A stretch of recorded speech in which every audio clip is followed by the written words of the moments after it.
Can you hear me? Let me get some feedback if you can hear me.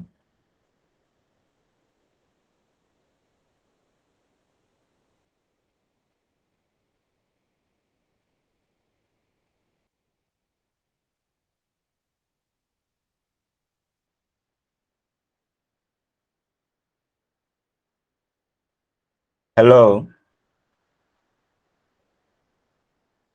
Hi, yes, please, we can hear. Okay, so I guess there is no issue.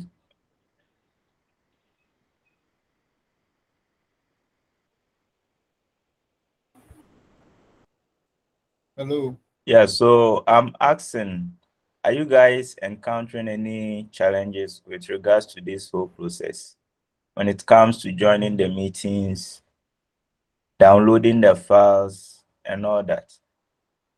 Is there No, any? present. No, please. Okay, all right, sure.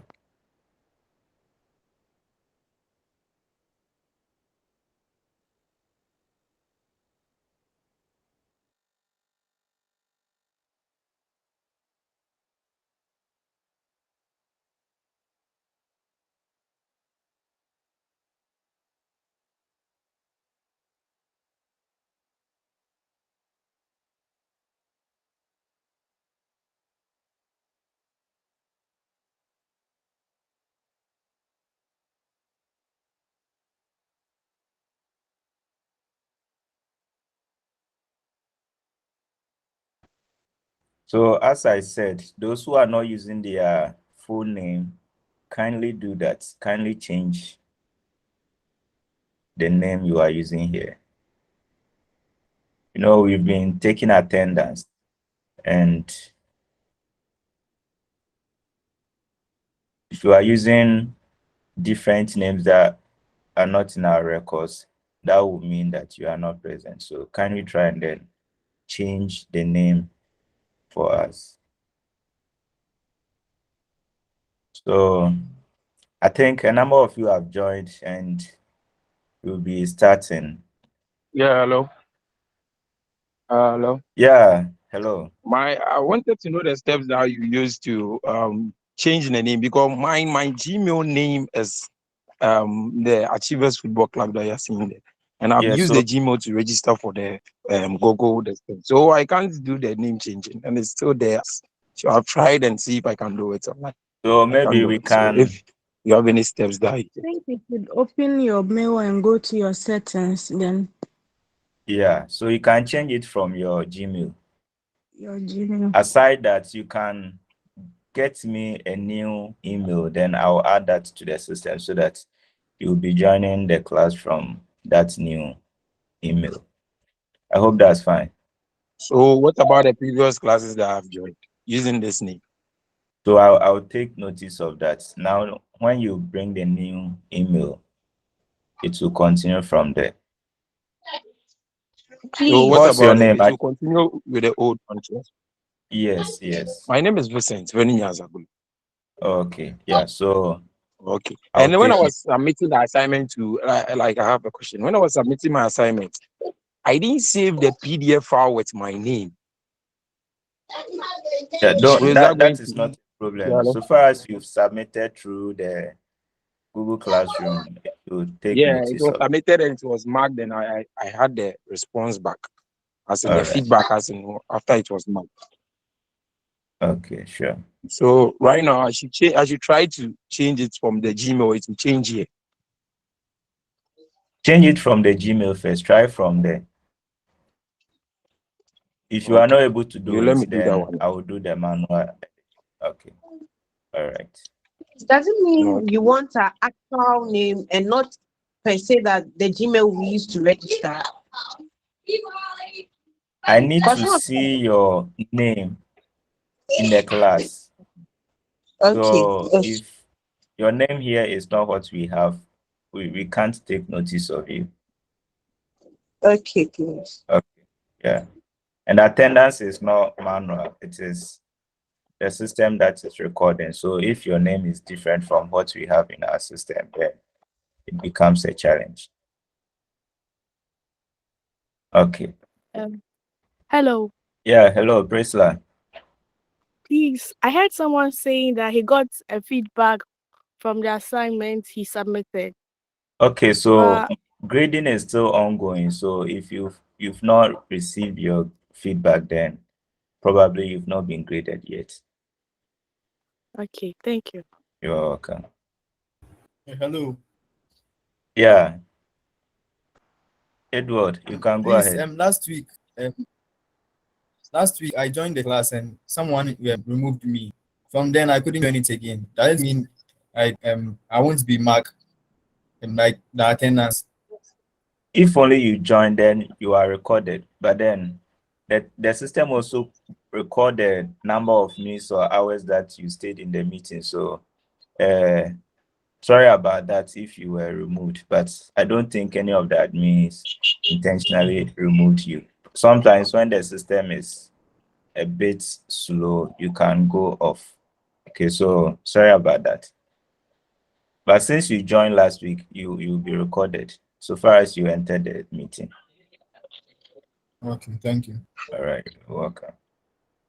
Okay, so we can start today's class. I hand over to Emmanuel so that he take us through what we have today. Thank you. I wanted to ask a question, but I'm not closer to my laptop. That's why it's like, but maybe I will be getting home by 10 minutes if it's allowed. I wanted to ask a question on the assignment. Okay, I yeah, wanted to ask a so question on the assignment. you But can do that. when I get there. All right, Okay, sure. Thank you very much. you're welcome. Okay, finally, Albert Aye Sapon, kindly ask your Yes. question so that we proceed with whatever we have to do. Okay, sure. Good afternoon. And please, I Gentlemen. asked this question last week, and you said you were going to tackle it in the extra tip of the day, but I think you forgot. Okay, please go ahead. Hello. Yes. Yes. So the question was about the text before. So I asked the question that in case you have a data, and then the delimiter is Okay. more than one space, say two or three spaces. How do you go about it?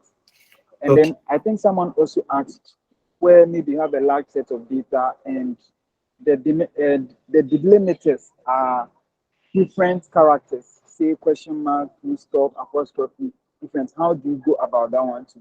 And you did say you were going to tackle it in the extra tip of the day, but I think you forgot or something. So if you can tackle it. Okay. All right. Thank you very much, Albert. I think that's a nice one. But if you can remember, we talked about the flash fill feature in Microsoft Excel. And with the flash fill feature, it's, as I said earlier, it's a built-in algorithm that picks, how do we call it? It picks a pattern from a data set and applies it to the rest of the data.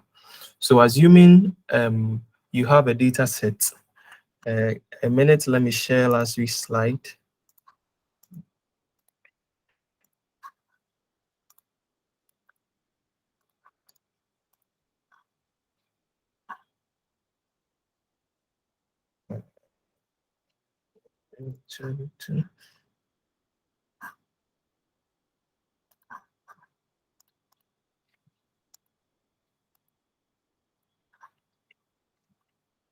Okay, so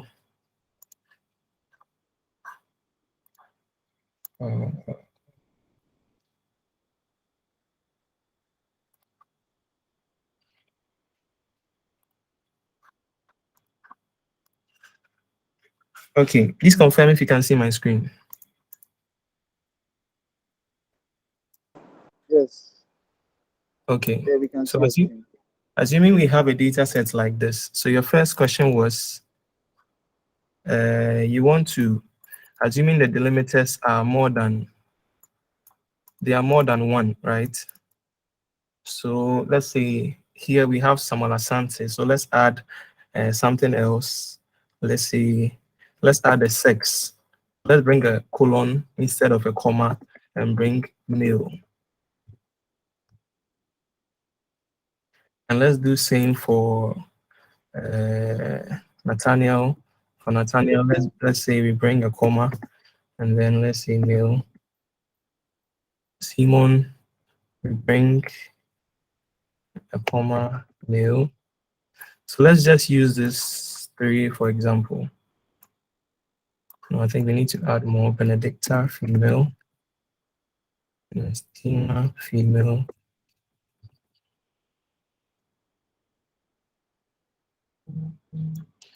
So with a 3, if you're using a 365, the 365 has a feature we call test split. For this feature, well, I wouldn't go there because most of us are using the normal Excel. So what the flash fill tends to do is it picks a pattern from what you are doing.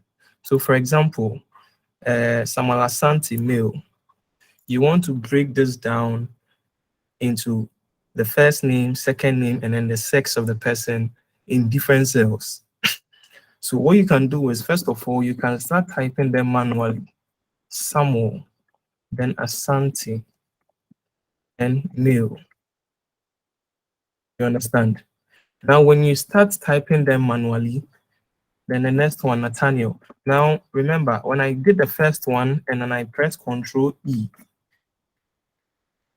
it is giving me the first and second name in one bracket because what I just did, I haven't really told Excel to follow a particular pattern.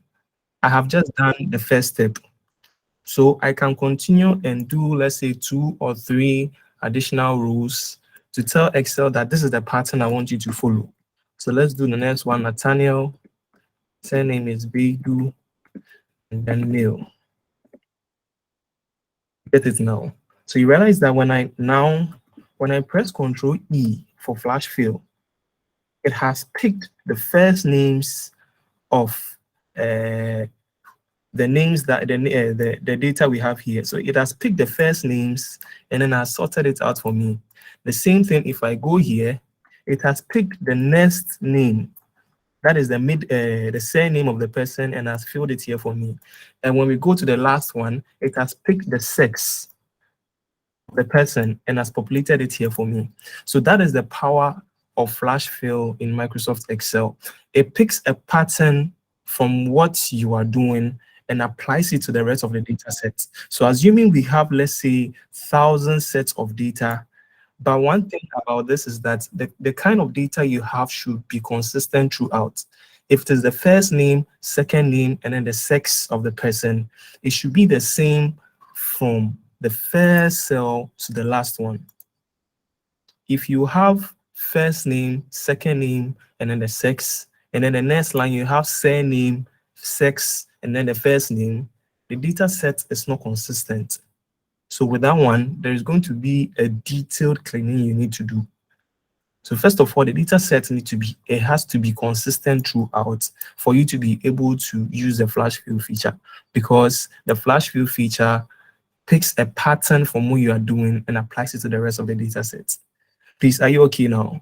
The name again. Yes, Is it please, okay I'm now? fine. So I also want to a follow-up question. Okay. Using the flash fill, does it keep your formatting? So it's yes. So the flash fill keeps the formatting of the original. Okay, what you mean by formatting is assuming this place was colored, right? Does it pick the same? Does it Yes. pick the same style? Yes. No, flash fill doesn't. All Yes. flash fill does is it just concentrates on the text or the numbers in the data set. It doesn't go along with any formatting style that you have used. Please, I hope that's fine. Yeah, I'm okay. Thank you. Okay, so that is the power of flash fill. If you are having a large data set and there is a pattern as to which you want to sort them out, please make use of the flash fill because it makes work very, very easy. So flash fill should be at your fingertips because so long as you are journeying through Excel, I think you will need it one way or the other. So is there any other question for last week's class? Any other question? Any Hello, sir. question? Yes, please go ahead. Sir, please, last week we tried the left function, right, for those who were not having Excel 365. Yes. And I happen not to have Excel 365, so I just did some practice by myself, and I was Okay, able to do the left function and the find. But when I was trying to do the right function, it didn't work properly. Some of the names were omitted, and the commas were also appearing for some names, and even some of the first names were also appearing for, like, in the right function when I yes, use the yes, right function. So I don't yes, know what. yes. I understand what you're saying. Please kindly contact any of the admins in the group, okay, so that we assist you directly, because we have a lot to do today, and then I don't want us to focus so much on last week. So this is a minor problem, and I think if you understood the flash fill well, you can apply the flash fill, and it's going to work perfectly without you using any formula. And one thing you need to take care of is that when you're using a formula to sort a data out, please and please again, try to copy the data set that you sorted and paste it again, and paste it as a value. Why? Because, for example, now flash fill, please remind yourself that flash fill is not a formula. So you know that now I use flash fill for this side. So anytime I stand here, you realize that in the formula bar, there is no formula here. That should tell you that flash fill is not a formula.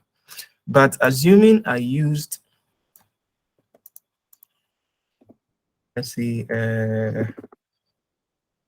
test equal to test before,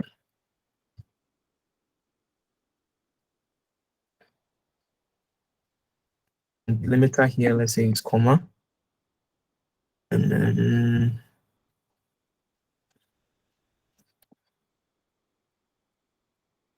okay. So let's say I use a test before function, then I drag the same thing down. Now you realize that this here is a formula work. So when I stand here, you realize that the title bar is indicating a formula. So anytime you use a formula to arrive at a solution, please try and copy the thing and paste it back. Why am I saying that? Assuming you don't paste and you mistakenly delete this one, you realize that because this place was a formula, it is based on the original source, which was supposed to be here. But now that the original source has been deleted, it is affecting the formula work you did.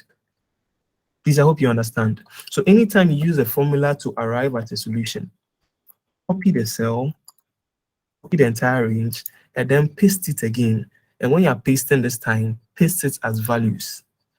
Remember, under the paste special feature that we treated, sorry. So with paste special, when you paste as values, it doesn't come with the formulas. So you realize that now if I stand in any of the cell, the formula bar is not showing me a formula, it's showing me a name. But when I stand here, it is showing me a formula. So now when I clear a name here, I clear Simon Wilson Mill. When I clear this one, it is going to affect only here, but it's not affecting this cell. Why? Because this was selected and pasted as values. But this side, the formula work is still at the background. Please, I hope you understand. So this is just a quick reminder in addition to last week's class. So without wasting my time, let's go ahead with what we have to do for this week. So for this week, a minute.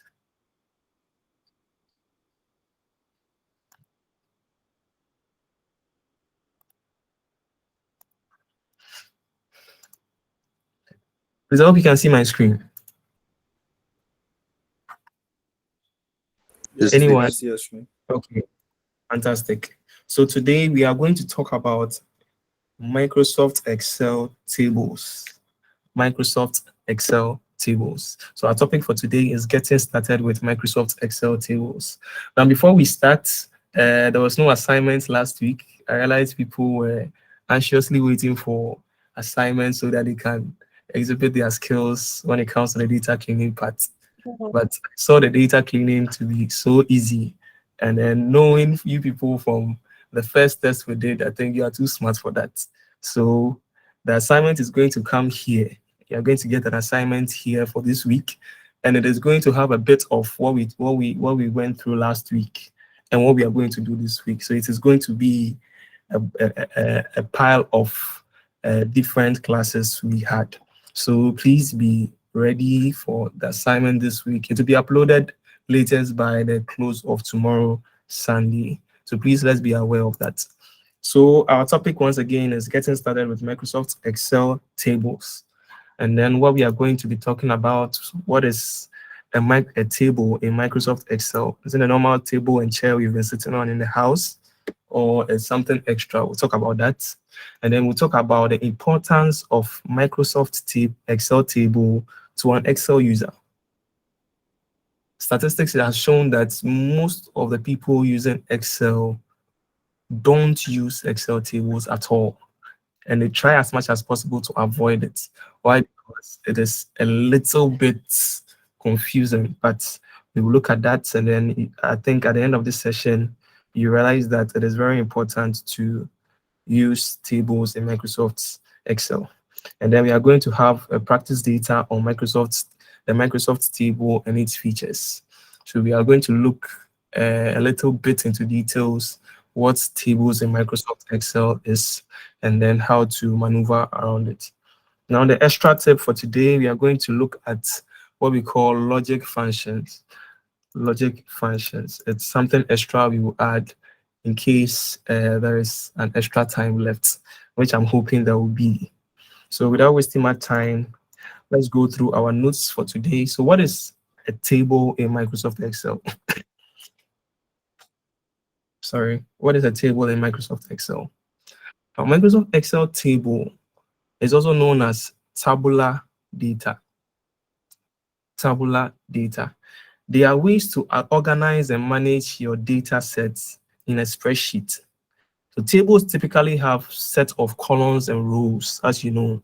So on a typical day, when you open Microsoft Excel, when you open a sheet like this, it is going to have columns and rows. And then the intersection is going to give you a cell. So on a typical day, when you open Microsoft Excel, that is what you see. So these columns and rows are normally, they are filled with different data sets. Different data sets. For example, the data sets we were looking at, the first cell was the name of the patient. The next cell was, the first cell was the first name, and second name, then the sex of the person. So you could see that when you are dealing with data in Microsoft Excel, each column most of the time has a header. And then it is based on this header that the various cells beneath it follows. So if you are talking about first names, you don't bring numbers under first names. No, because you're talking about test here. So that is what it means. So Excel table is also known as tabular data. You shouldn't forget that. So anytime you hear tabular data or you hear Excel tables, they are basically meaning the same thing. And then they are just telling you to convert your data set into a table so that you can work with it. Now, what is the importance of Microsoft Excel table to an Excel user? What at all is so special about Microsoft Excel tables? So first of all, tables in Microsoft Excel makes it easier to, one, to sort your data. So you have a large data set and you want to sort from the largest to the smallest, from the smallest to the largest, or from A to Z, from Z to A. You want to sort. When you convert your data set into a table, it helps you do that so easily. Now, the second thing is that it also helps you to filter. It helps you to filter. So assuming you have a large data set and it is made up of employees and then their age and let's say the salary they take. So you can filter. Maybe you want to see from the last data set, you want to see all those who are at the age of 29. You want to see the kind of salary they take. So you can filter easily with a filter button in an Excel table so that you can see just those who are 29 years and their salaries. So Excel table will help you do that easily as well. And then also it helps you to analyze your data. Sorry, it helps you to analyze your data. So one thing about the Excel table is when you have a large data set and you want to do some quick analysis, when you convert your data set into a table, it'll help you to analyze your data as quickly as possible. And it also helps you to ensure that your data is organized and easy to understand. Because when you convert your data set into a table, you realize that Excel has some nice way of displaying it. We call something banded rows. So it converts your data, add a little bit of colors to it, to each row, so that it makes it very easy for you to read or for a third party to read through your data set. So that is some of the importance of the Excel table to a Microsoft Excel user. So quickly, before we come to how to turn our data set into a table, let's look at a data set here. So I have a data set here that has an employee ID, the full name of the employee, the job title, the department of the person, the business unit, the gender of the person, ethnicity, the age, monthly salary in US dollars. So I have this kind of data set, and you can see that scrolling through is from the first cell to 212 rows. I think this is not even much. So you can have a data set that has 1,000 rows to, let's say, 200 columns, and you need to analyze. So when you convert a data set like this into a table, it will really help you to read through your data with ease. So first of all, how do you convert your data set into a table? I think in our first and second class, we learned about how to add borders to our data set.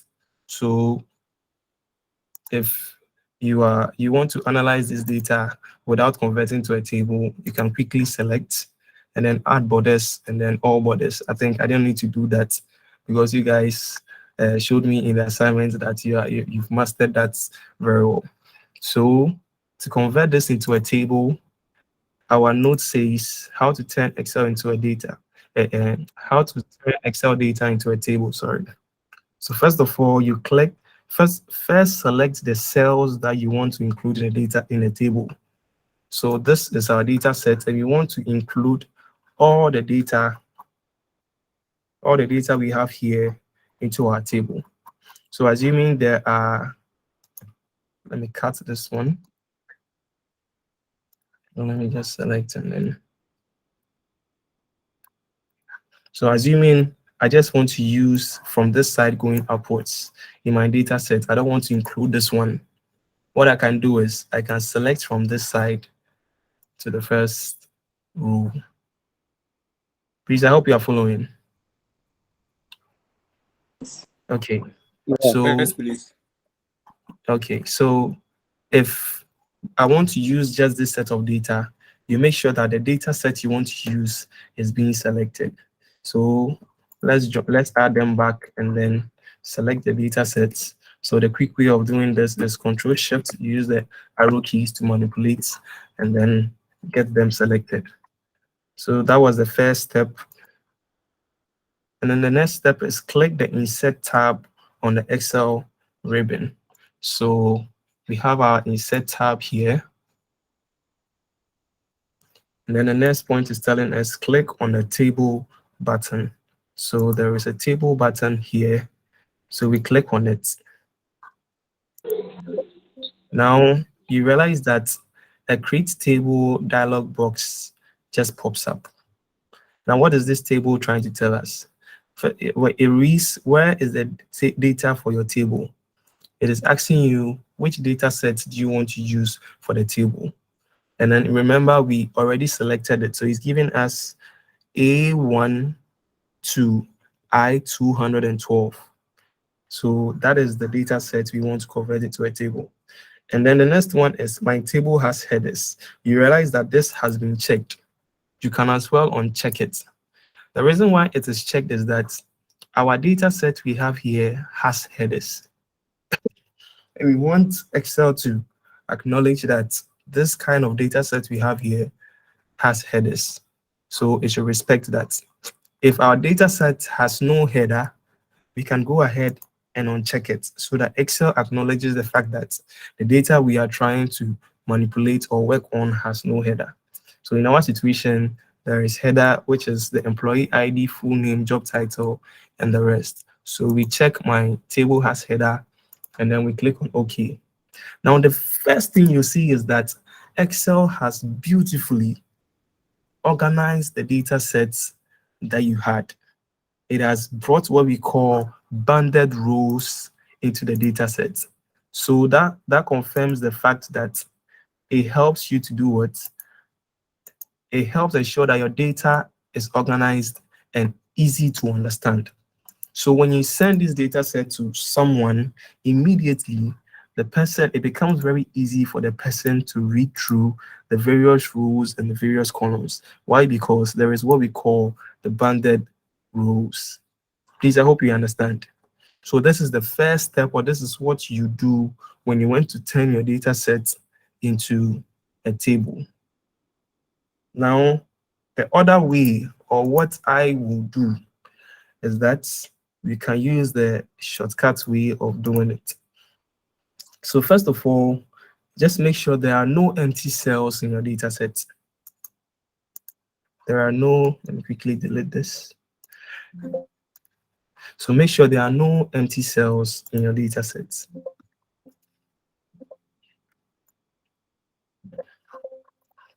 So let me quickly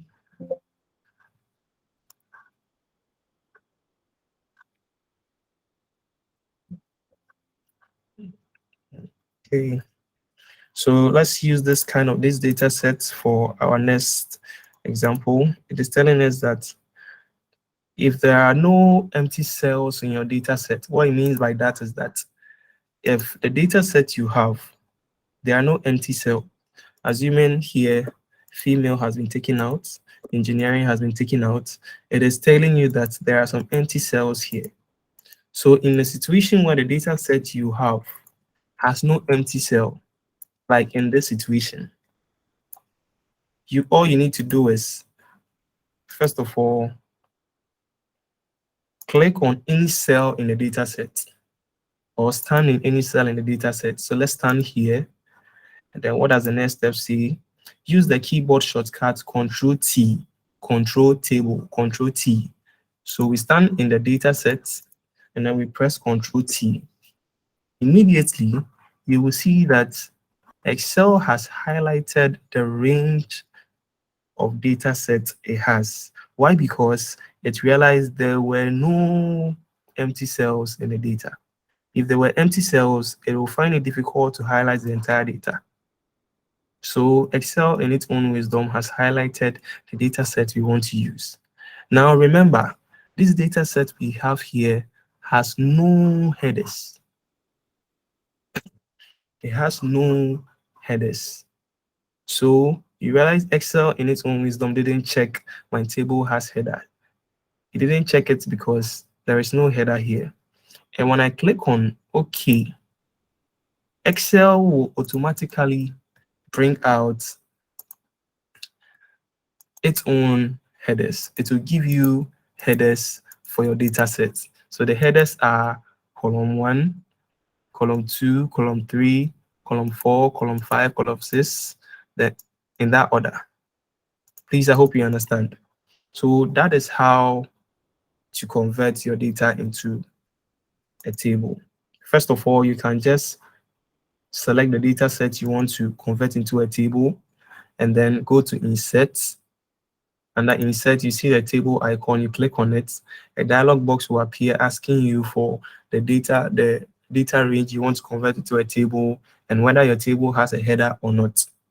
And then when your table has a header, you check the header side and click on OK. If it doesn't, you uncheck and then click on OK. And then you realize that Excel will beautifully display the data set you have in a more organized manner. So let me ask you, using something like this and then using borders for your data set, which one is more appealing to the eye?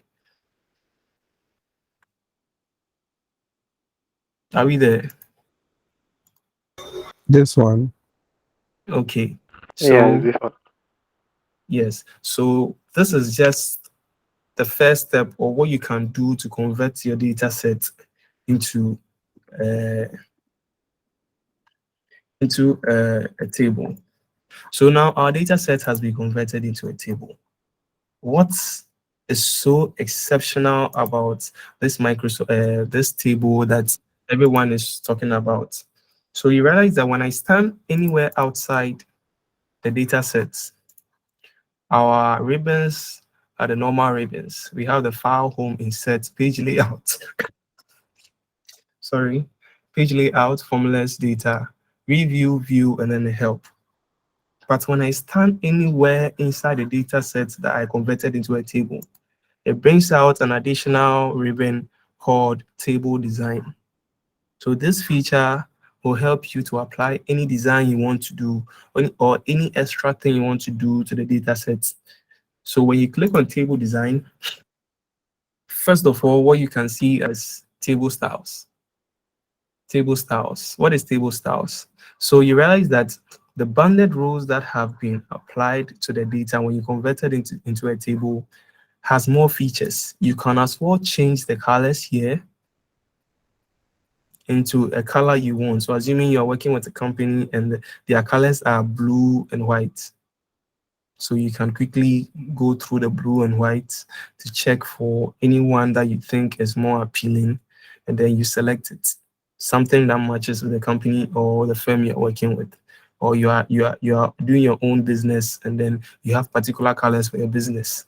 It's advisable that your data set or anything you present will be in the colors of your business. So with something like this, you can quickly go through the table styles and then you select a color or a color pattern you want. So sorry, that is all about the table styles. So it just helps you to select the style for the table that you have converted. Now the next thing you see is the table style options. Now what is the table style options?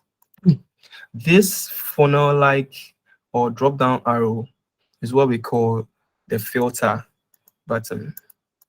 The filter, and it appears on every header in your data set. So if you want to take out this filter, the table style options has those particular options in there.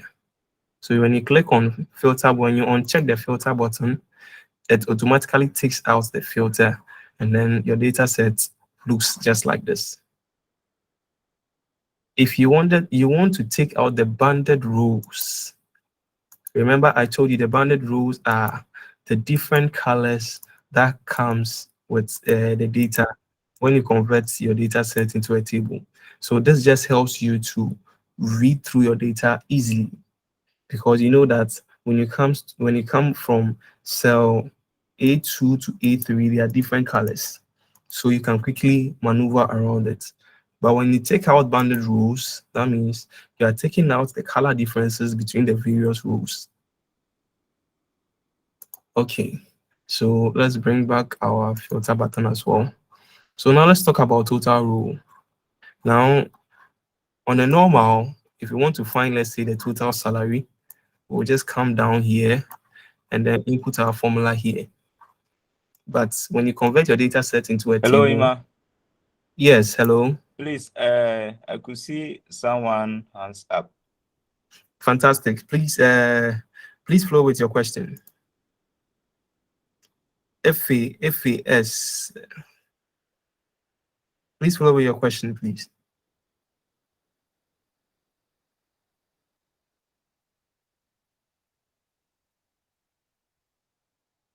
Hello, Effie.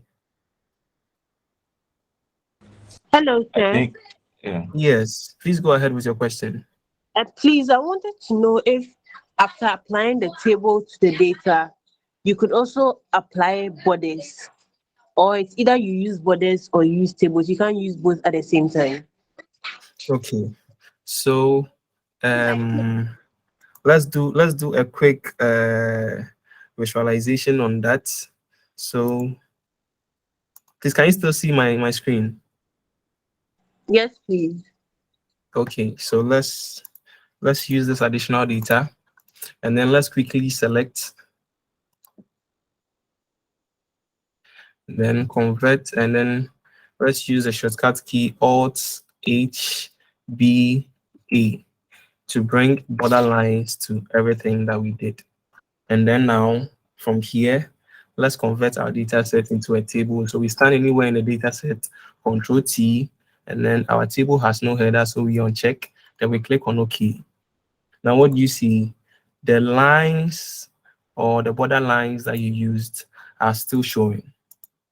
Please, I hope you get it. The border lines are still showing, but the extra thing that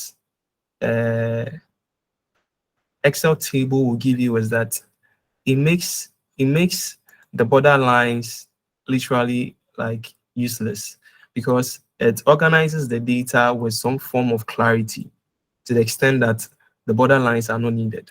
But why not? If you think you need the border lines to make it look extra clear, because I think when we use the border lines, the lines have clearly separated each column.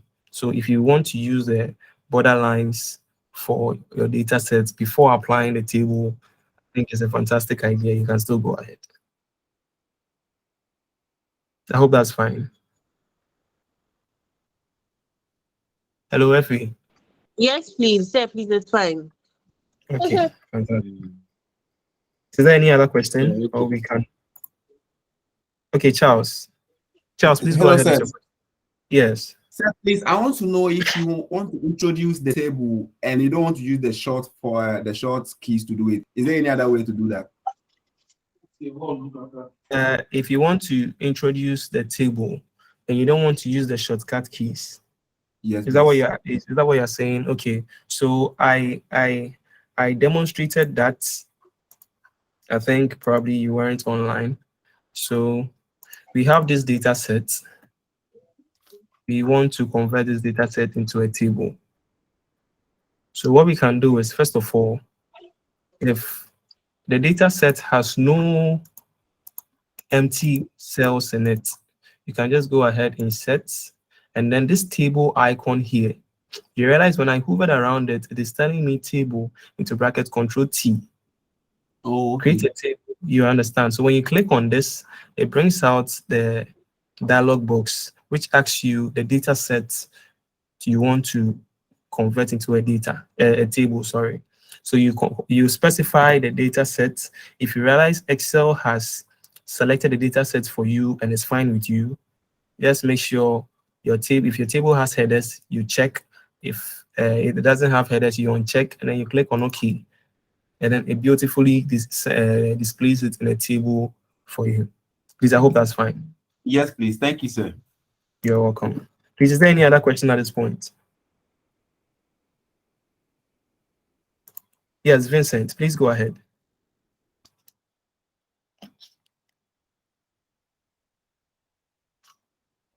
Hello, Vincent. It wasn't about the work per se. It was about I was rectifying them concerning the name changes as they asked me to go and do it at my Gmail to have done it to also rectify. Okay. And I think Mr. Okay, Jonathan has seen it. So okay, that's fine. That's fine. All right. So is there any other question, or we can go ahead? Okay, so I think we can move on now. So we were talking about our table designs. So remember, if you want to have access to the table designs and you are standing outside the Excel table you have converted, you can't have access to that. You can only have access to the table designs when you stand anywhere in the data set. So immediately you stand anywhere in the data set, you see that an extra ribbon comes up, which is called the table design. And when you click on the table design, first of all, you're going to see the table styles, which gives you extra styles when it comes to how you want to present your data. So you can go ahead and then even go to the extent of creating your own style and a new table style. You can go ahead and create. But Excel has brought or has given you a lot of features I think you can choose from. If you want to go ahead and then use the border lines, you can go ahead. But mind you, even some of the templates here or the table styles here have border lines attached to it, something like this. You realize that it has border lines separating the columns. So you don't necessarily, if you want to make use of border lines, I think you can select something like this. Please, I think if he asks that question, so you can as well get those options here. Okay, please, sir. Thank you very All much. right, you're welcome. So we were talking about the total rules. So on a normal, if we want to get a total for, let's say, the monthly salary, we can count down here and then use the formula equal to what, and then get our total. But Excel in its own wisdom has given us a better way of doing that. So if you convert a data set into a table and you click on total rows, it beautifully brings the total for the data sets that you have. Please, is that okay? It beautifully brings down the total for the data sets that you have. And when you stand in the total, you realize that a drop down arrow comes just beside the cell. And when you click on it, it even gives you more options. If you want to find the average of the salaries, it gives it to you. If you want to go ahead and count, it gives it to you. If you want to go ahead and count the numbers, it gives it to you. If you want to go ahead and find the maximum salary, it gives it to you. If you want to go ahead and find the minimum, it gives it to you. So these are the extra steps or the extra, how do I call it? Extra stuffs you get when you're using the table. You don't necessarily have to get a lot of formulas in mind because the tables have a way of bringing all those things to your doorstep. You can find the sum. You can even go ahead and find a standard deviation and it will give it to you. For those of us with the statistics, I think we know what this is. And then you can find a variance. It gives it to you. So these are some of the extra sauce that comes with using the table. So when you stand under each column, you realize that the drop down appears. So let's say the age here, I want to find the average age. I click on it, it gives me the average. If these are countries, so let's say if I want to count the various countries, and I count, it gives it to me. If I want to, so these are, as I was saying, the various features that comes with converting your data into tables. So when you uncheck it, it automatically vanishes. So these are some of the ways or the sources that comes with using a table. So that Please, is there are some hands raised. fantastic. Please let's let the question flow so we continue. Effie, please go ahead with your question. Okay, please, I have two questions. Please go ahead. My first question is that why is it that when you check the total row, it gives the total for only the monthly salary? Meanwhile, there are like two numerical row columns there. So why did they only take the monthly salary and give the total? Okay. And then the next Although the question. other ones have the drop downs and that. You see, when you check the total row, it gave only the total for the monthly salary. Meanwhile, there are Okay. like two numerical rows. Yes. And then my next Yes. question is, after checking the total row, when you hover on the cell that has the sum or the average on it, does it give you the formula in the formula box? Okay, so thank you very much, Ife. Vincent, please be on the hold. Let's try and then answer Ife's question. So Ife was asking why when we checked total rows, it gave us the total for just the salary portion. So even though there are two numerical rows, so Ife, what it tends to bring out is that it only brings out one of the numerical values. Anytime you are looking for the total, it brings out one. But you have the option of going under each and every column just to get the drop down arrow so that you decide what you want to do with the rest of them. If you want to count, if you want to find the maximum, if you want to find the minimum with the rest, it gives that to you. So mostly if you are the data set has anything monetary, anything in monetary values, it mostly brings out the total for that particular column. Please, I hope you are fine. Yes, please. And your next question, please come again with your next question. That if you hover on the cell that has the total, does it give you the formula? Okay, so you realized when we clicked here, the formula has beautifully been shown in the formula bar. Please, I hope you can see that. Yes, please. Yes. Thank you very much. So it does that. And Okay. yeah, Vincent, please go ahead with your question.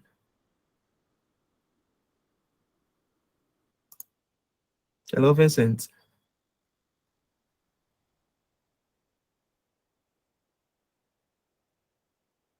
Hello, Vincent. Okay, I think Vincent is okay now. So let's quickly continue with what we were No, it's not doing. helping me at my end. That's why I re-tapped on that. So sorry for that. Okay, all right. So these are what we can get under the table style options. So remember, we have the filter, we have the first column. So what the first column tends to do is, let me just quickly go to the first. So first column, when I check the first column, hold on.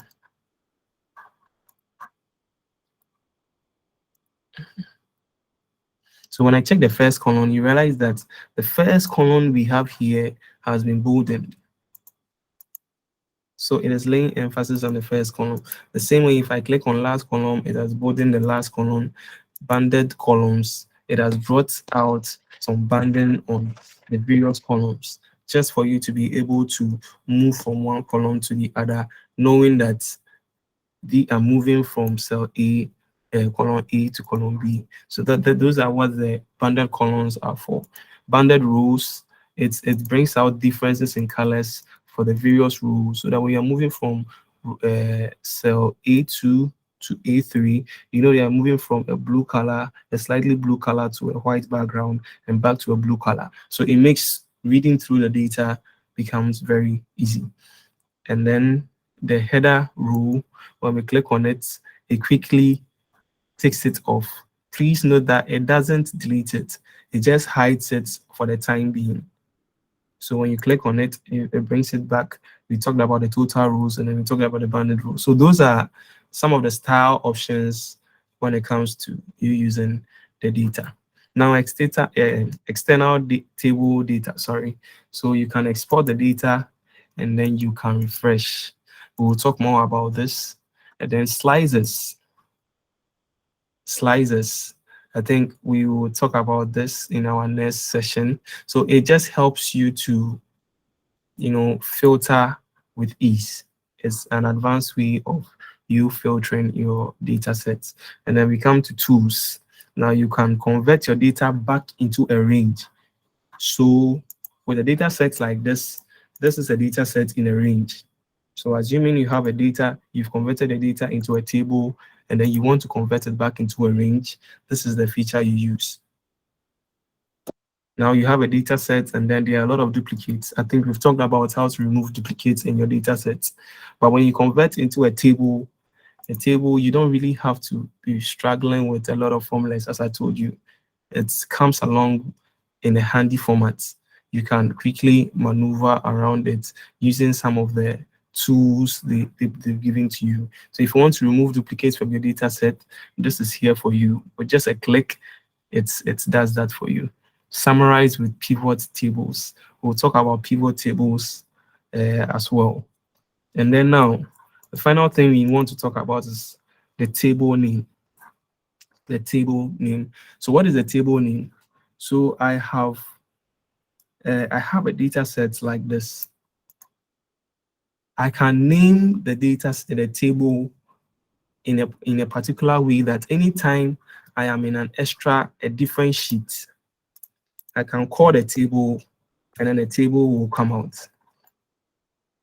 What I mean is, if you're a lady and you give birth, you name the child so that when you are in the living room and your child is in the kitchen, you don't say her.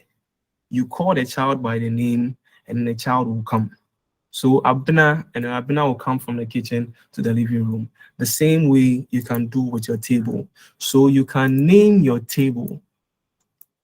So let's say we have this data set for employees and their various details, which includes their salaries. So let's see, we are naming the data employee underscore data. When you press enter.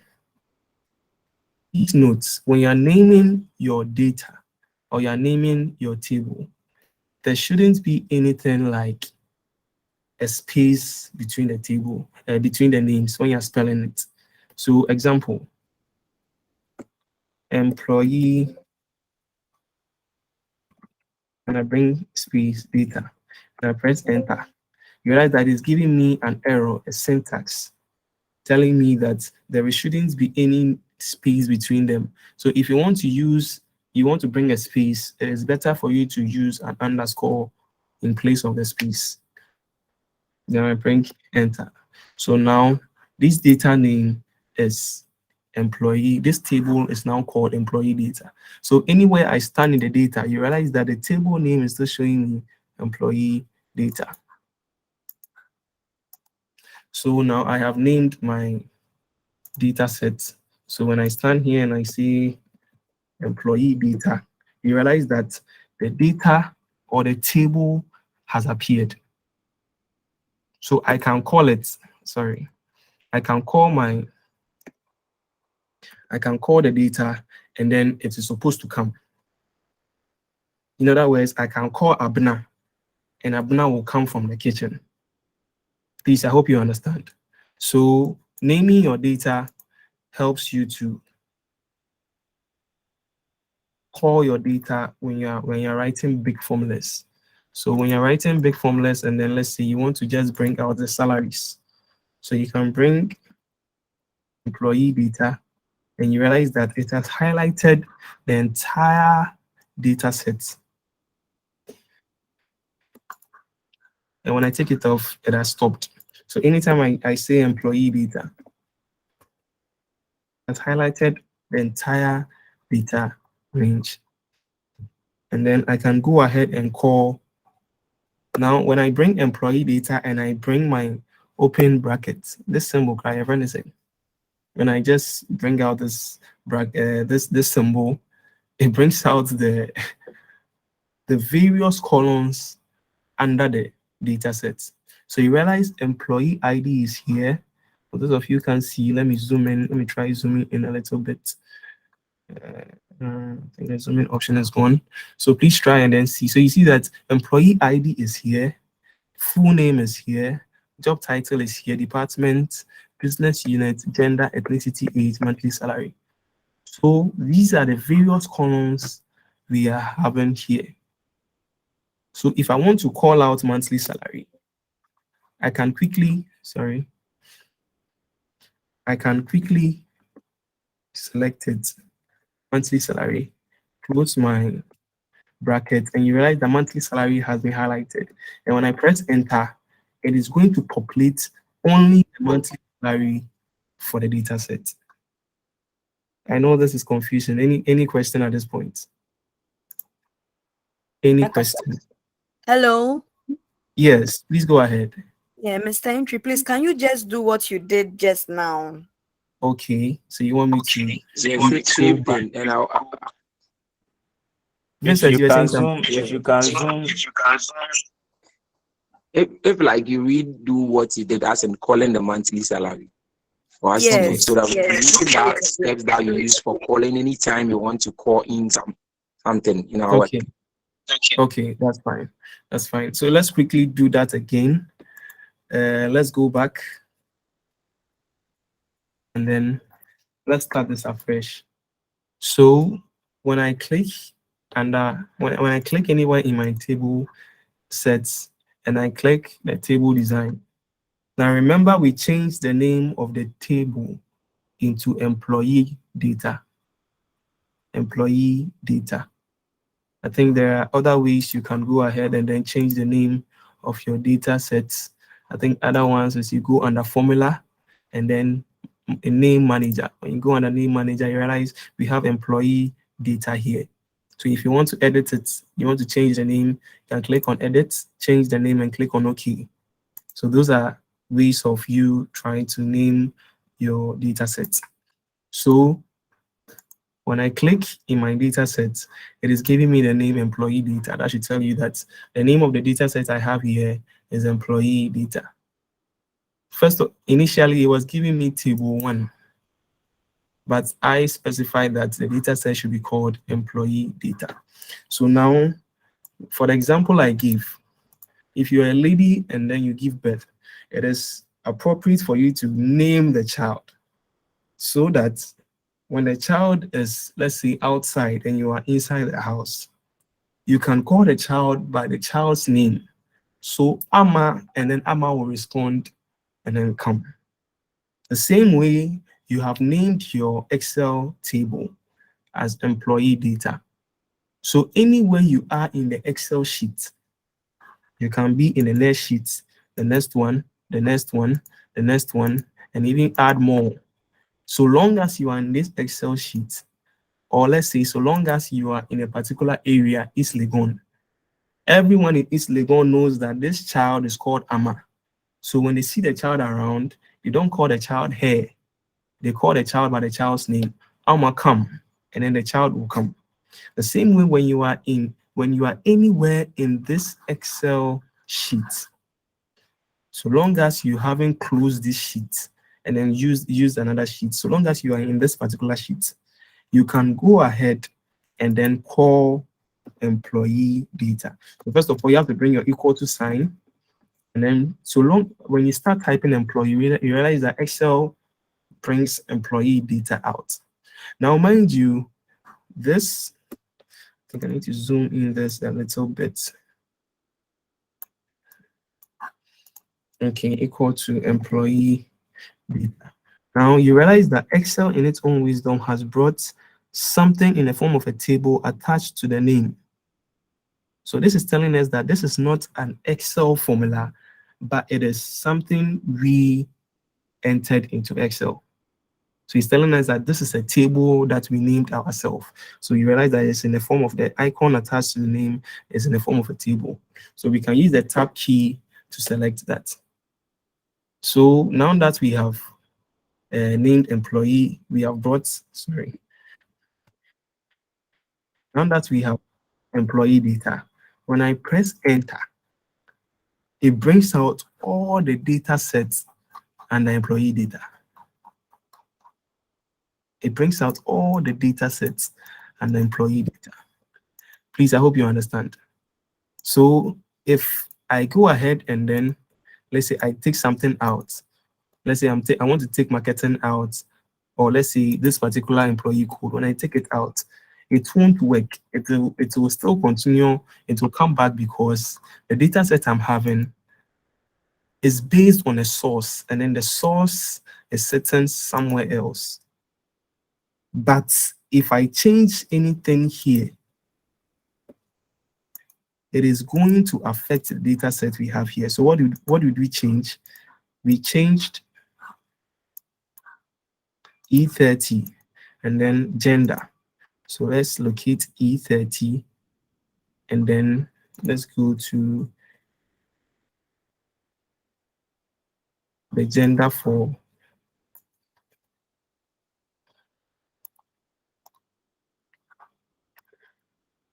so E30, where is E30?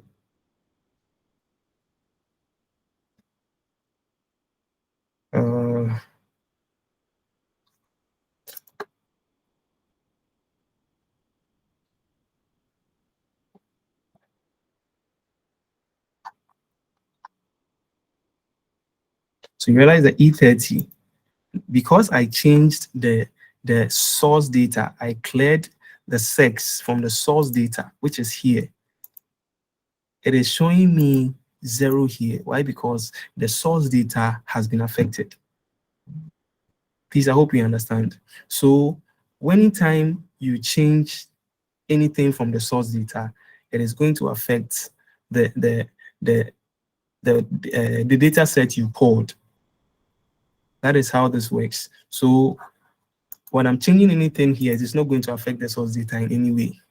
Why? Because the source data hasn't been affected in any way. So please, there are some hands raised. Wow, we haven't gotten anywhere. Okay, so let the questions come, please. Ife. Today, I think Ife is my best friend. Okay, please. When you called the sheet on the when you called this table on the other sheet, why didn't it come with the formatting? Why didn't it come? Fantastic. With the formatting. Yes. Yes. So when you call a data, that is how Excel has built it for now. I don't know if there's going to be any upgrades. But when you call a data, the data just populates without the formatting. That's how it works. That's how it works And for now. Like it didn't come with the header, the heading. Yes. It is not going to come with the header. It only comes with the data. Yes, that's how it works. So is there a paste special function you can use to, or you have to copy it if you want to replicate the same thing on another sheet? Yes, you can copy the data set and then paste it again. And when you're pasting, you paste it in value as we did initially, so that anything you do in a master sheet won't affect it. I hope that's fine. Yes, please. Okay. Fantastic. Please, I saw another hands raised, or it's fine now. Moses, I think Moses has. Okay. If it is fine now, please let's continue with what we were doing. So as I was saying, the data name has been the table has been named employee data. So anywhere we are, we can call employee data, and employee data will come.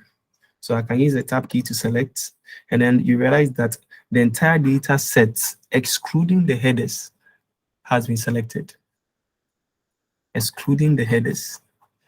So from here to toe, excluding the headers and even the totals has been selected because we called the data set.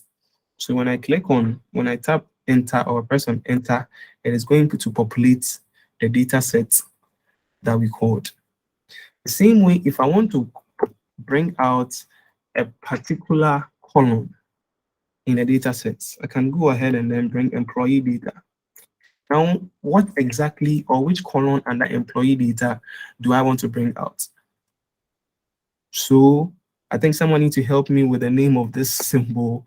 I don't know how it's called, but well, let's assume that's a square bracket.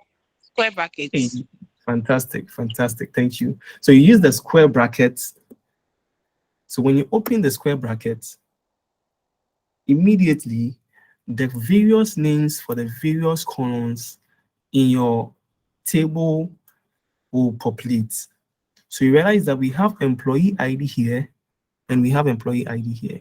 You realize there's full name, there is full name here, there is job title, there is job title here, there is department, there is department, business unit, in that order. So if I want to bring out, let's say, the gender, only the gender, I bring the gender and then my tab key to select gender, and then I close my square bracket. Now you realize that the gender has been highlighted. I hope you can see that. The gender column has been highlighted. Why? Because I am calling it here. So immediately I press enter, it is going to populate the gender in order of how it appears in the data set. So you realize female, male, female, and there's female, male, female. So it is going to populate it in that particular order. Please, I hope you understand. So that is how we call the table in the sheet. For those of us who don't understand a sheet, is anywhere you are in a particular Excel file. So you can move from one sheet to the other. This is what we call sheet one. Let's say our intro is our first sheet, topic is another sheet, notes is another sheet. And all the various sheets forms what we call a worksheet. No, sorry, a workspace. So anywhere in the sheets, anywhere in the worksheet is the workspace. So all this workspace that we have forms the Excel file. So the files we have been uploading is an Excel file. It contains various worksheets and various workspaces.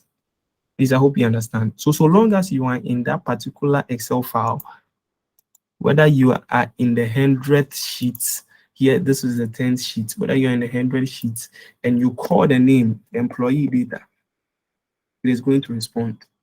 So example, so long as you are on Legon campus and you mention Efe, everyone on Legon campus is going to know Efe. Why? Because she is in that particular area. So that is how Excel table has been designed. Please, any question at this point? Any question at this point? Okay, I think everyone is fine. Please, just one question. Okay. If the table doesn't have a header, how do you call the columns? How, if the table doesn't have a header, but you want to maybe call one particular column out, how do you call it? Okay, I think that's a nice one. So remember when we used the additional data.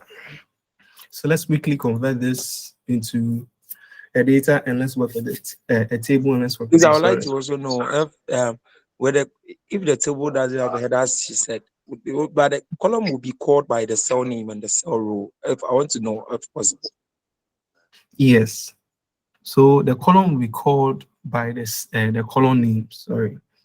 So let's make this practical because I want everyone to understand this part because the assignment is going to be heavy. I promise you that it's going to be very heavy.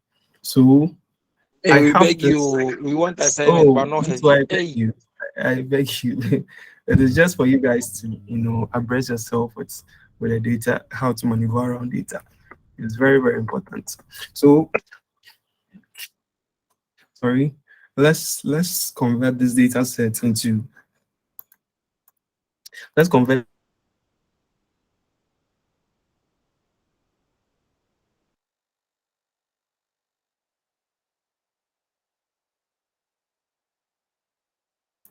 yeah, sorry. So let's convert this data set into a table.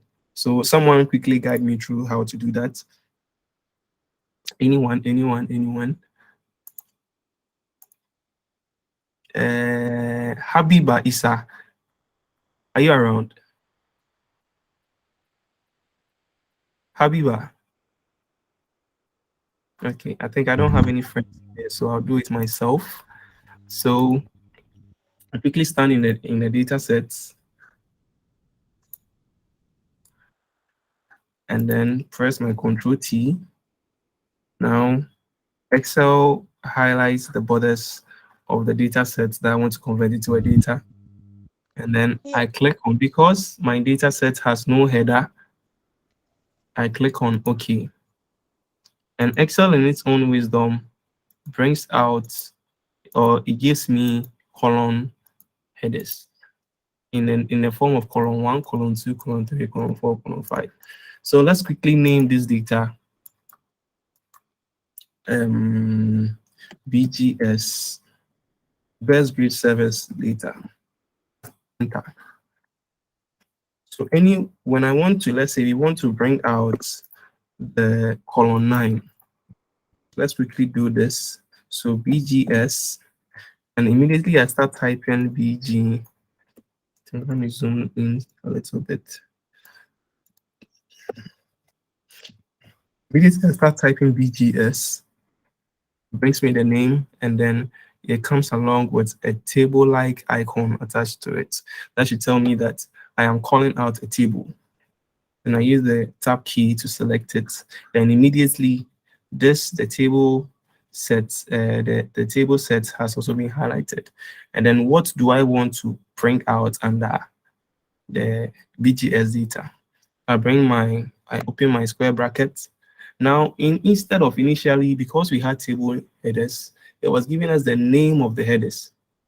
But here, because we had no headers, and Excel in its own wisdom, or Excel has willingly named our data sets for us in the form of column 1, column 2, column 3, it is going to bring out the various column names here.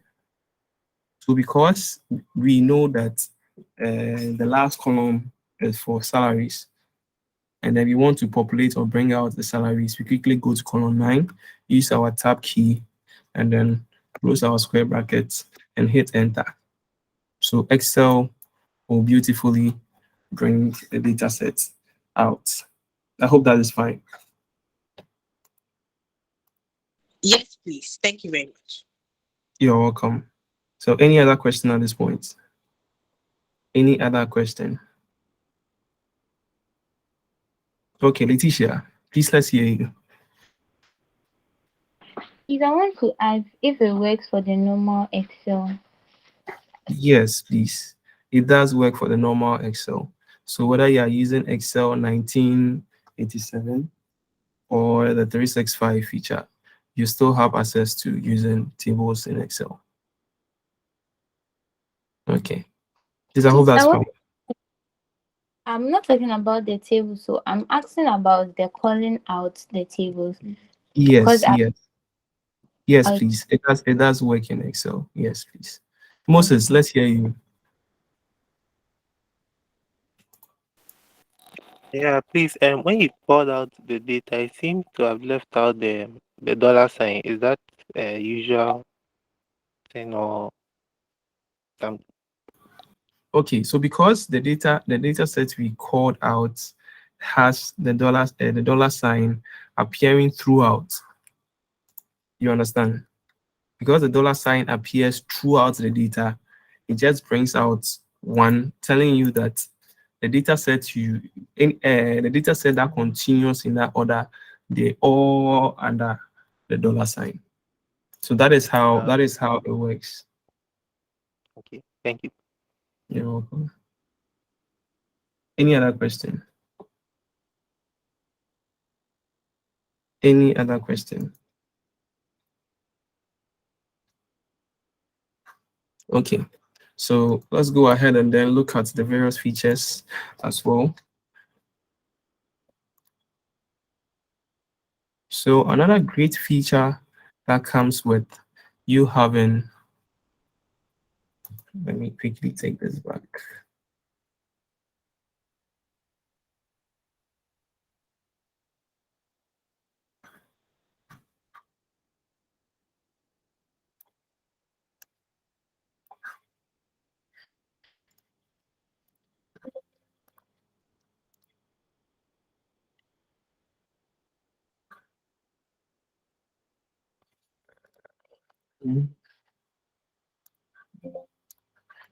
Okay, so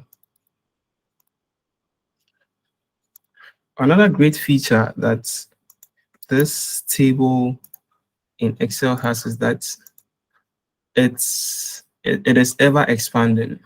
It continues to expand. For example, let me take this total row out, and let's say I want to bring out another column called bonus. So let's say at end of the end of the year, and then the company is willing to break to send bonus to the various employees. So when I type bonus, what do you see? The table automatically expands, and the features that are attached to the various columns automatically gets attached to the bonus column as well. So this happened as soon as I typed bonus close to the table. So the table continued to expand when you add anything to it. But when I come here and I type, let's say I'm trying to bring out aside monthly salary. Let's say some employees went out to take loans before the month ends. So I want to bring out deductions. Now, this has not been affected, or the table hasn't expanded, because the deductions I am trying to add is being separated from the data set or the table. So the data continue to expand if and only if the additions are brought close to the data set. Please, I hope you understand. So data in Microsoft Excel is ever expanding. It continues to expand. Now, another thing is that I want to add this additional data. Let's copy this, and we want to add it to this set of data. And immediately I paste, you realize that the features for the table has been automatically applied to the rest of the data set. Please, I hope you understand. So that is one great feature about using the table. It makes it very easy for you to analyze your data as well as organizing your data.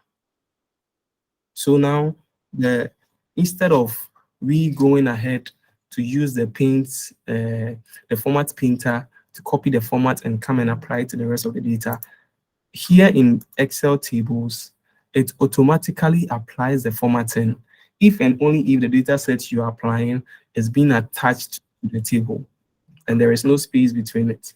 So immediately it hits the data, or it gets attached to the data. You realize that the same formatting style is going to be applied to it. Please, I hope you are fine. Yeah. Any other question at this point?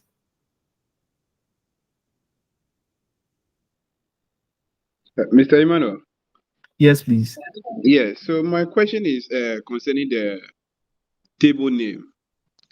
Okay.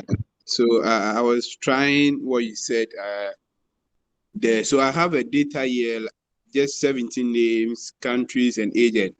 So I named the table employee data, she said, and I came to a new row and entered the equal to employee data. Then their names, it's athlete. So I use the athlete and I open using the square bracket athlete. Then I close the bracket. But whenever I enter, I click on the enter. It's only one name that appear. Okay, and So your data set is in the form of a table, right? Yeah. Yes. Okay, so I'll advise that you quickly you join me backstage. You message me after the class so that we look at that. I hope that is fine. Okay, yes. Sure. All right, thank you. You're welcome. Please, any other question?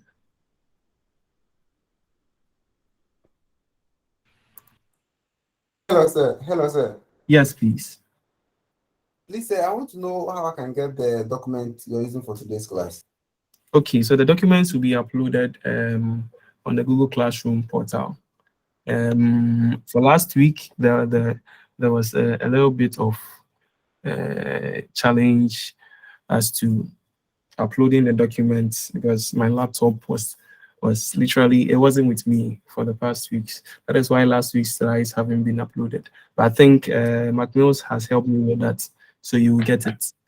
So this week's slides will be uploaded right before the close of today. You are going to get them on the Google Classroom portal so that you practice them, because the assignment will come tomorrow and the deadline will be on Wednesday. The deadline is on Wednesday because it is going to help me go through each and every person's work so that I look at the strength and where we are falling short, so that we hammer on that part. Because even though this is the basics, I think it would be good if not all of us, 90% of us have the skill on our fingertips. So please, the assignment's deadline is going to be on Wednesday, so that by latest by Friday, the marking will be done. And Saturday, we can go ahead and have our class. I hope that's fine. Okay, sir. All right. Letitia, please go ahead. Please, I want to ask, you said after inputting the equal to employee data and you put your column name in the square bracket, what's the next thing to do? Please come again with your question. After you input the formula to bring out the particular column, what's the next thing to do? Do you press, I think you said we press something. I want to know which key you said we should use. Okay, so let's practicalize this again. So I have this data set. I want to bring out the age. So let's do this together. So first of all, the data set is called employee data. So it has been immediately I type employee data. The data set will be highlighted beautifully like this. And then, as you guys taught me, you open your square bracket. Now, anytime you open a symbol in Excel, please make sure you close it, because it is definitely going to give you an error. But I think for those of us using 365 as a way of helping us with some basic formulas, when you don't close some formulas, it does it for you, just for you to go ahead with your work. So when I bring out my open brackets, it brings out the various columns under each of the columns that under each of the columns that we have in our data set. So I want to bring out the age, and when I go to the age, I don't just press enter. It is definitely going to give me an error. Why? Because I haven't closed my square brackets. I opened it, but I haven't closed it. So what do? We go back to your data set, and then what do we want? We want the age. I use my tab key to select, and then I close my square brackets. Now, immediately you close it, you realize that the column you are looking for, in our case, the age, has been highlighted. Please, I hope you understand. It has been highlighted. That should tell you that the cell has been activated. So when I press enter now, it is going to populate the age or the column I'm looking for in the cell that I am trying to type the formula in. Please, I hope that is fine. Yes, please. Okay, fantastic. Is any other question at this point? Any other question at this point? Okay, Letitia, please go on. Please, I want to know if I'm the only one who tries it and it's not, because I've tried it like not once and it's still not coming. I don't get names column. You don't get, which version of Excel are you using? 2019. 2019, okay. I think it's supposed to work, but I don't know why. So kindly contact me backstage and let's help fix that. Please, if any of you is having that challenge and you are more than 10, I think we will go back on this next week. But if it is just one or two people, I think we can solve that privately. I hope that is fine, Letitia. Yes, please. Okay. Abigail, Sorry, please. Emmanuel, Yes, please, please. how do we get in touch with you backstage? If we have your number or anything. Okay, so I'll send a message in the WhatsApp group, and Okay. then showing myself. But please, I am very, very, very busy most of the times. If the messages keep on coming, the only option I'll have is we need to go back to this particular class in our next session. But if it is just one or two people messaging me, I think I can go ahead and then help you out. Please, you guys need to bear with me with this. I beg you. So if it is just one or two people, I think I can personally assist with it. But if you are more than 10, I state again, if you're more than 10, I think in our next class, we need to go ahead and then revisit this topic. I hope that's fine, Theophilus. Yes, please. I did it again, and the square bracket and everything, everything highlighted. But when I click on enter, it's still only one name coming. I don't know. That Maybe is coming. I'm using 2013. Okay. Yeah. I think I need to check on that and see if the reason why it's not giving you all the data sets. I'll check on that and then kindly message me. I'll put a message in the page and then you can message me and then I think same issue here. you have the same issue. Yes, Okay. yes. Yeah, click Okay. enter. Just one that appears. Okay.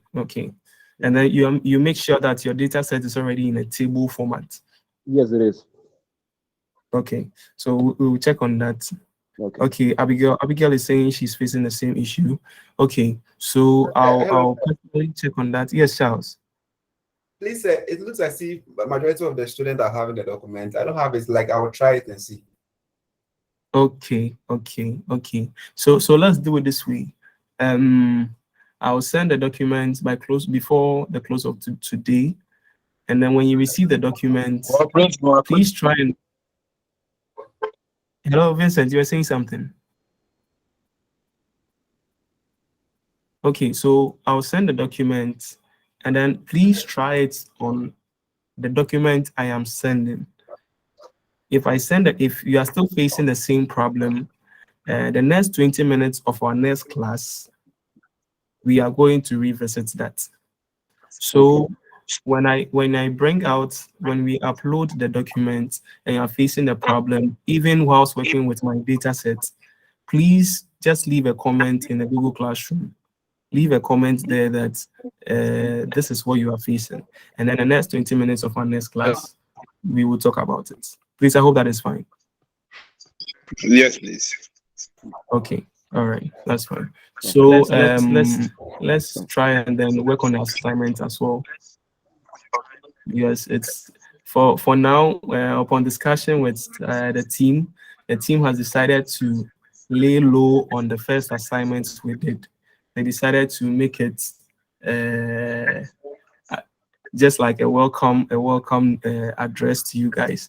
So you are not going to be penalized in any way for that. So any grade you had, please, or any grade you are going to get, because we are still marking, please hold on to that. But with the next assignment coming, it is going to be graded. So please take note of that. Please take note of that. So let's try as much as possible to get it done before the deadline. And then it is going to be such that there will be no late submissions. After the deadline, you can't submit any assignment again. So please, let's get our hands dirty. And then if you have to do further research, please do it and then get the work done. All right. Please, any other question at this point?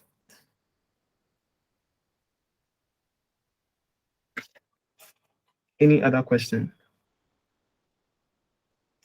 Okay. So far, so good. We talked about getting started with Microsoft Excel tables, and then the topics. I think we learned about what is Microsoft Excel table, the importance of Microsoft table to an Excel user, and we realized that it is really going to help you to filter, to sort, to arrange your data, and then to do some quick analysis without even going ahead using formulas. So that converting your data set into a table will help you to get access to some quick analysis tools just to find standard deviation, the sum, minimum, maximum. They are all there to help you.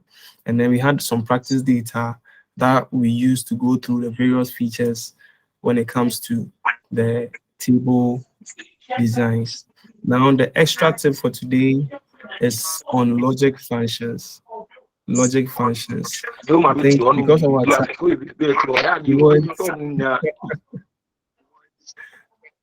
because of our time, we won't be able to go deeper into the logic functions. So we will just talk on the surface about it, and then I'm just hoping that we'll get time to go deeper into it because this is our third week and we only have 6 weeks. I'm trying as much as possible for us to use the last 2 weeks. Vincent, can you mute your mic, please?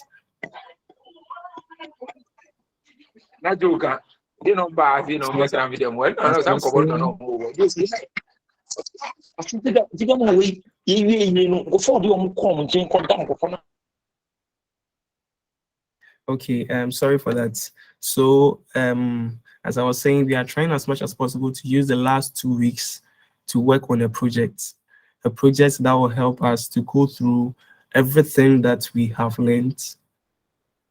We are going to use everything that we have learned to work on a particular project from scratch, so that in case there are certain things you don't understand, we go through them as we are building the project. That is going to be for the last 2 weeks.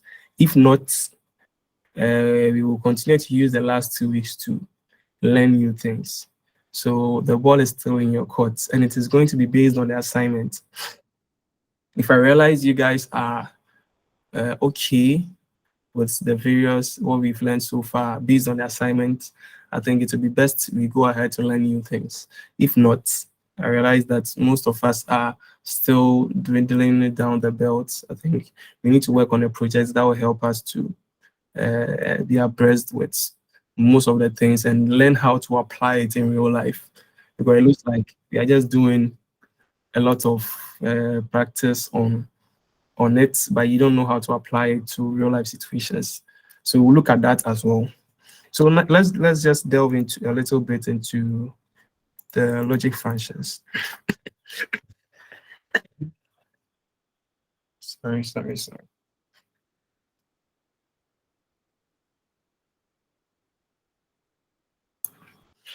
Okay, so on a normal, when you hear logic functions, what comes to your mind are conditional statements. When we talk about conditional statements, we are talking about statements that you make that comes with probabilities, that come with certain conditions. So I will go to school if it doesn't rain, or if it doesn't rain, I'll go to school. So there is a condition. I can only go to school, or I will only go to school if it doesn't rain. Immediately I see it is raining, I am not going. So I have given a statement, but the statement I gave is based on a particular condition. Please, I hope you understand. So when we talk about logic functions or if statements, we are talking about a conditional statement where there is an antecedent and then there is the final part that it brings out the results. So what happens if the antecedent works and what happens if the antecedent doesn't work? So with a simple if function, it returns two results. That is, what happens if the antecedent works, and then what happens if the antecedent doesn't work. So that is in Excel, we call it value if true and value if false. So when you bring your if statement, or when you bring your equal to if, Excel brings out one, the logical test. What is the logical test?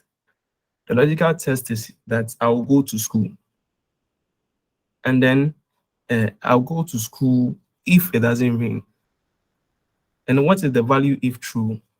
If what I said, if it is true, then that means I'll go to school. If it is false, then I won't go. So these are some of the things you need to take care of when you are dealing with Excel. So we have some practical data sets here that I would like us to go through, but I think with this, we will only talk about the first, and then the data set will be sent to you. So in your own free time, you can go through them and then see how best you understand them yourself. So we have a data set here that comes with employee name, the dates they were hired, how old they are, and then their job status. If it is a half-time, if the full-time, if it's a contract, it is here. And then the job ratings. So let's say HR has been rating them their input in the work. So under 10. So this is the ratings they have so far, the salary they have been getting in Ghana cedis, and then case one. So if you're doing case one, you put the formula here, and then you populate it for the rest. Case two, you put the formula here. Case three, case four. So let's try and then do case one. So case one is saying employee is a minor if age is below 18. Employee is a minor if age is below 18. So the years are here. These are the years we have.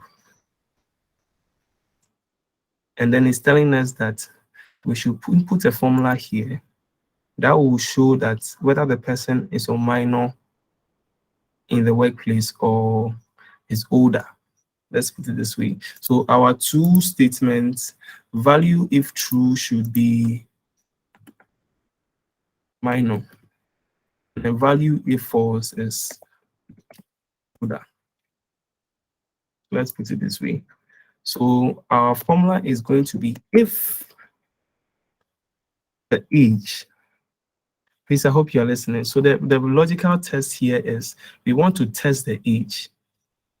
So if the age we have here, value if true, no, sorry, if the age here is less than 18, it's either we click on 18 or we type it manually. So value if true. If the person is less than 18, then the person is a minor. Mind you, I am writing the minor in quotation marks. I think we spoke about this some time ago. So minor, and then value if false, then the person is older. Then we close our bracket.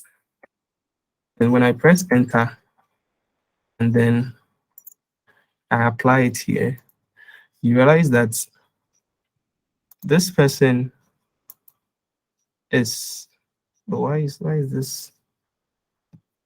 Sorry, I think I need to revisit.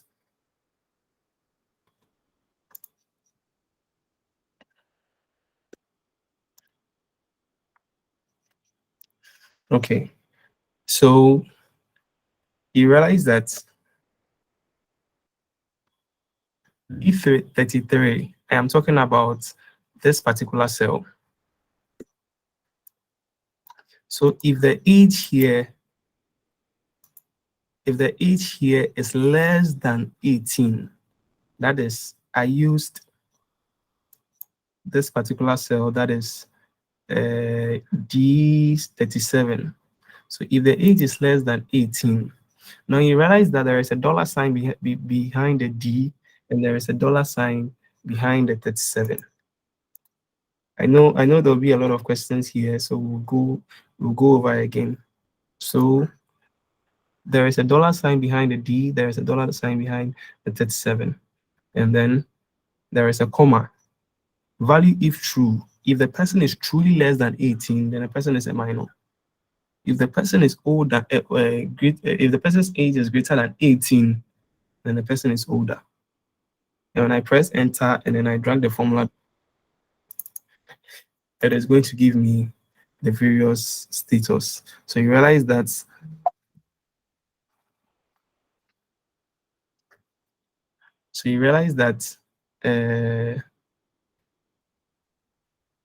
from the top people are, who's this? So you realize that the top people,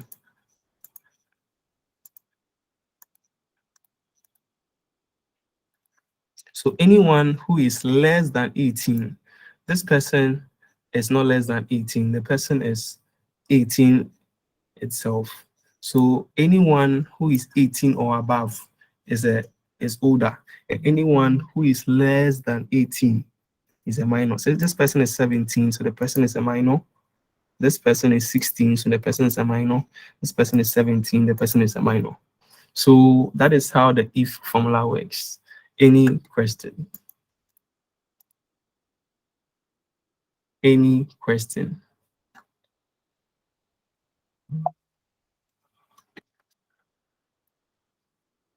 Any question?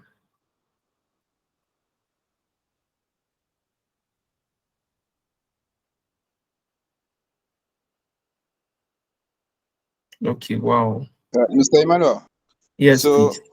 I just tried what you did on a data, and I used 17 as my age, the minor age, and Okay. I was able to get everything. They have a lot of age difference. I was able to get the minor and older and everything, but with the age I was using, the 17, I think that the space, the root value, the space, the 18 column, the age, that age column, there was value okay, there. Yes. there was value. Instead of like, there was nothing like minor older there. It came as a hashtag value. I think I need to see that backstage. I think let's talk about that backstage and let's see how best I'm going to help you with it. So I'll go over the formula again. I'll go over the formula again because I know Ife is confused. And since Ife is my friend, I think we need to go over this again. So the formula is if, and it's a conditional statement. If she accepts my proposal, then I am going to marry her. So the condition is she needs to accept my proposal before we can go ahead and get married. So conditional statement if. So if the case study said employee is a minor if age is below 18. So that means 17 and below. If you understand this, 17 and below, including the 17, anyone that is 17 and below is a minor. I think our time is almost up, but let's go through this and then we can call it a day. So if the age is less than, so we bring our less than sign, it's less than, let's see, let's bring 18 instead of selecting D37. If our age is less than 18, then value if true is that the person is a minor. The value if false, then the person is older. Then I close my bracket and then I hit my enter. So now the magic is working. So now you realize that all those that are 18 and above, it is showing them to be older. And those that are 17 and below, it is indicating that they are minor. Please, I hope you get this. So that is how the if statement works. So the condition is, first of all, you bring your if formula. The next thing is the logical test. What is the logical test? So if salary is greater than 2,000, then the person is a manager. So you realize that you can bring if into brackets. The logical test is, let's say you have, let's say the salary is here. So if this salary is greater than 2,000 cedis, then what is the value if true? Then the person is a manager. And what is the value if false? If false, then the person is, let's say, a normal staff, or let's say a casual worker.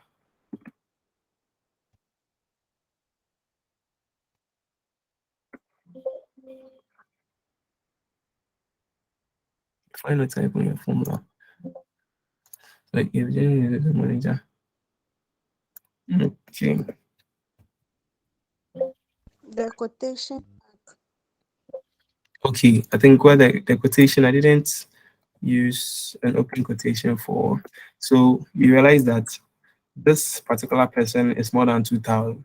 So the person is a manager. So let's say 1,900. Realize that it has brought casual worker. Why? Because that amount is less than 1,000 and it's less than 2,000. So that is that about the if function. Please, any question? If I know you have a question, please flow. Please. What if for the Mhm. logical test, it's not something that you can write mathematically? Like the if it rains For- you were saying. If it's not something you can mhm. write mathematically, how do you go about it? Okay, so the if function on a conditional statement you are trying to base your argument on. First of all, you need to have a data set that you want to apply that uh, condition on. So with the data set I have here, I can say if the higher date is less than 1st January 2010, then the person is, let's say, is a casual worker. But if the person comes before that date, because the person or company or the person has or the person has worked in a company for long, they want to promote that person to a manager level. The condition is one, I have the higher date here. I can base that condition I can't do that condition without the higher date because I'll need the higher date to decide on who are those that came before 2010 and who are those that came after 2010. Please, I hope you get it. So the data set should be able to give you the data for the argument or the condition that you want to do. For example, another example is that maybe you want to make sure that those that all national service personnel in the workplace earns, let's say, 5,000 cedis in a month. So in your Excel function, you want to sort out or you want to show those who did national service. Now, without the salary, you can't work out this formula because there is no salary for you to base that argument on. So the summary of what I'm saying is that, yes, you may not necessarily be able to type all arguments like the example I was given because there is no data or there is nothing you can base that on. But so long as you have the data and the data is showing maybe I can only marry if she proposes to me. I don't know which data we need to be able to conclude on that. But our argument in this case should be based on data. So the availability of the data is what determines whether we can write the formula or not. I hope I'm fine now. So Yes, I hope you are please. clear. Yes. Yes. So And it's what if you based have on the more than one condition? yes. So we call that a nested if. I think that is a bit detailed. We'll get there. We'll get there. Don't worry. Okay. And then we have a formula called if or, and then we have a formula called if and. So these are words that it's normal English for those of us who we speak English. You realize that these are normal English. You can use a condition and you're going to have if I go to school and let's say I want to use a statement like this. If I get water and chop money, then I'll go to school. So the condition is that I need to get two things. I need to get water to bath or water to prepare my tea, and I need to get chop money before I can go to school. So these are the two conditions. So with this one, you use the if and then we have another one called if or. So with that one, for those of us who are doing philosophy, I think level 200, you are going to have this kind of problems. Is it deductive logic? Yes. and a bit of critical thinking, I think you get that bit in it. That's a tricky way of asking students some questions just to feel them. You see them with if conditional statement, and you're seeing or and so many conditions in it just to confuse you. So that is how it works. So you should be expecting that in the assignment. And I think someone messaged me and was like, the first person to submit the assignment and get the highest mark is going to get 20 cedis airtime. Oh, that's a fair deal. Hello. Hi. Yes, I hope that's a fair deal. The first person to do and submit the assignment with the highest mark is going to get 20 cedis airtime, and it's going to be added to the Hall of Fame. Hey, Is okay. that fine? Yeah, Okay, it's so fine. Komi message and said that's very fair. So I think we can go ahead with that. So you're going to be added to our Hall of Famers, and then you're going to be on our social media platforms as well. So let's not delve more into that. All you need to do is just make sure you put in your best in the assignment, and then the rest is history. All right, so thank you very much for today. This is week 3 of Excel for Productivity. And then I hope and believe that we are learning a lot, because the aim is that we are going to be abreast with a lot of skills, so that after school or even as we are working, we are going to be finding ways and means of making our work easier and then faster. So the best way to work, or the best way to improve upon your productivity, is to be finding different ways and means the work done easily. So please, any question before we I think Albert, Yeah. please flow. Please. I don't know if this is going to be challenging, but I don't know whether if you upload a recording, if you can add chapters or titles to the video, maybe for future, like so that it will be easy. Yeah, I don't know how difficult it's going to be, but like it's just a request. Okay, I think we will discuss with the team and then see if the time will be available to do that. So let's just hope that someone will be willing to do that, because the team is, to be very honest, they are very tight. They're very tight. So I think we need to applaud them for trying to organize something like this. So Albert will consider that. I hope that's fine. Solomon, please flow with your question, please. Please, I would like you to add the worksheet as well as you upload the recordings. Yes, we'll do that. We'll do that. All right. Yes. So you get the worksheets with the files and everything, and then you're going to get the recordings as well. And then Albert's suggestion will also be thought of. We are going to think about that and then see how best we are going to include the various comments or steps in when uploading the videos, so that you can be skipping and then be moving from one side to the other, so that the coughing and then everything, you don't listen to it, because that wasn't necessary. And then sorry about that, because I'm having a little bit of challenges with my throat. So in the absence of any question, is there any other question? Any other question? Okay, so thank you very much for your time. And then I'm just hoping that we are learning a lot, because the end of this journey is that we will continue to improve ourselves as the day goes by. So thank you very much. And this is Best Breed Services at your service. So we meet next week. It's goodbye. Thank you, sir. No problem. Thank you.